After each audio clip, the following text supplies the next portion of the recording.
Hello everyone, this is Amit Maurya. तो कैसे हैं आप लोग? आई होप आप सभी बढ़िया होंगे। आज के इस वीडियो में हम देखेंगे AC voltage applied to a resistor. Okay, here consider a resistor of resistance R connected in series with a circuit containing alternating EMF is equal to E naught sine omega t. Okay, so यहाँ पे लिख लीजिए, here consider consider a consider a register consider a register of resistance capital R of resistance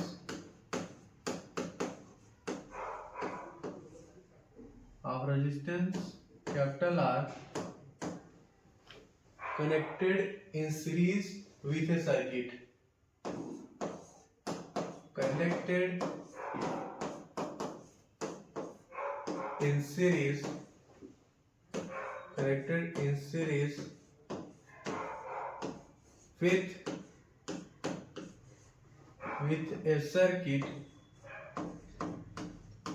with a circuit containing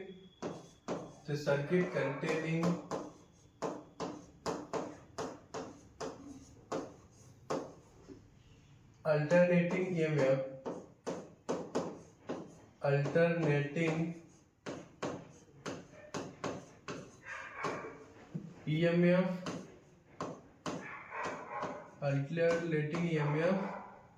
E. Okay, here E is equal to E naught sin omega t. Okay, let's suppose this is our equation number first. Okay बच्चों, 1 minute.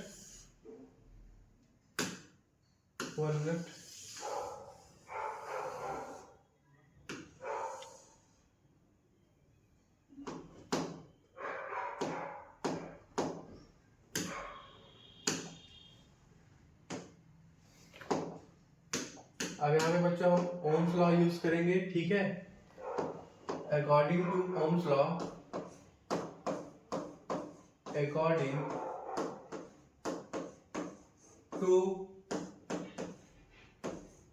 According to Ohm's law potential V is equal to होता है current I into resistance R। Okay, here potential V is equal to EMF E। Okay, so यहाँ पे हम क्या लिख लेंगे, EMF E is equal to IR।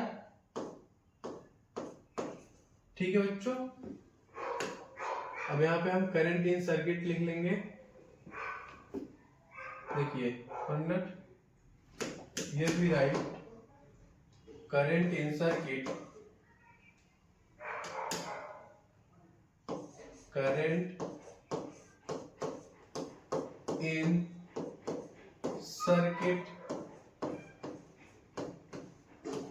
so हम क्या आ जाएगा,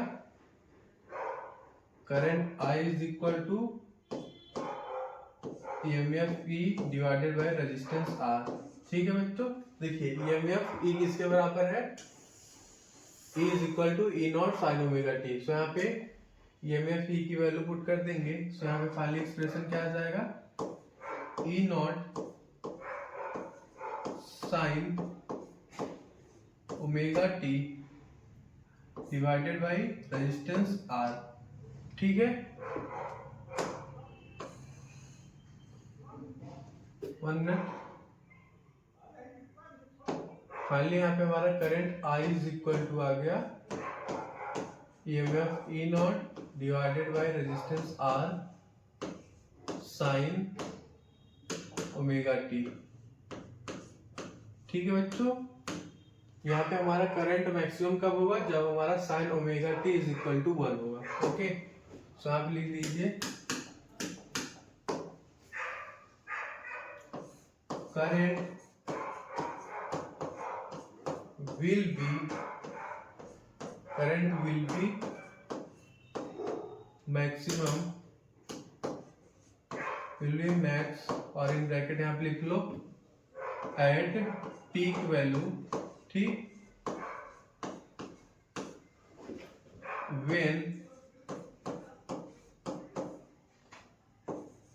sin omega T is equal to 1 होगा, ठीक है।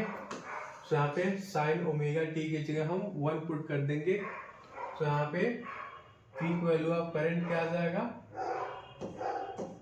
आई naught is equal to E naught divided by resistance R, ठीक है। देखिए बच्चों, लेट सपोज ये हमारा इक्वेशन सेकेंड था, ठीक है। अब यहाँ पे इक्वेशन सेकेंड में हम ई नॉट बाई आर की जगह आई नॉट पुट कर देंगे। तो आप लिख लीजिए from equation second here we get what we get, current I is equal to I naught sin omega t. Okay बच्चों, let suppose this is our equation number 3। Okay, अब यहाँ पर हम इक्वेशन सेकेंड एंड थर्ड को compare करेंगे। देखिए बच्चों, here we compare equation second and third and we see that there is no phase difference between EMF E and current I, ठीक है। तो आप लिख लीजिए on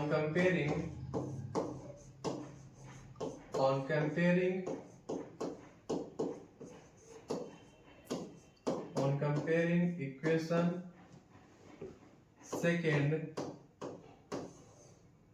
and equation third,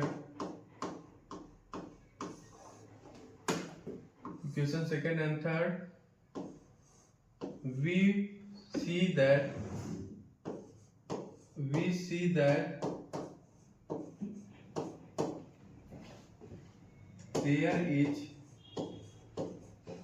there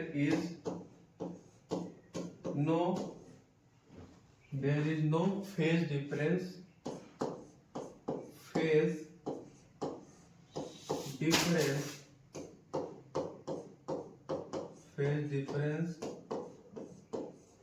between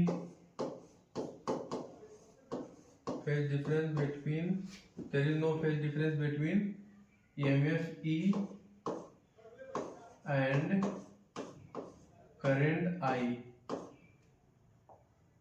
okay, ठीक है बच्चों।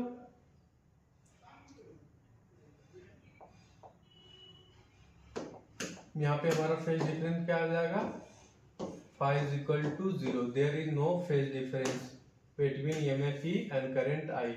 ओके, देखिए बच्चों, ये हमारा वेवफॉर्म डायग्राम है for EMF E and current I and this is our phasor diagram for EMF E and current I। Okay, देखिए EMF का क्या एक्सप्रेशन था, E is equal to E naught sine omega t, ठीक है। And current का expression क्या आया है, current I is equal to I not sine omega t, ठीक है बच्चों। 1 मिनट, हियर देखिए यहाँ पे हमारा हमने EMF E नॉट ले लिया and current I naught, okay, because there is no phase difference between EMF E and current I, ठीक है। देखिए एंड यहाँ पे हमारा साइन ग्राफ बनेगा, ठीक है, waveform diagram for EMF E and current I। तो आप लिख लीजिए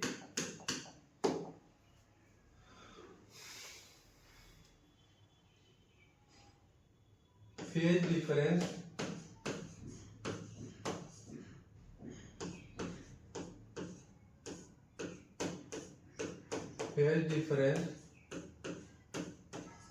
between between current I and EMF is 0. Okay, phase phi is equal to 0. There is no phase difference between EMF E and current I. ठीक है।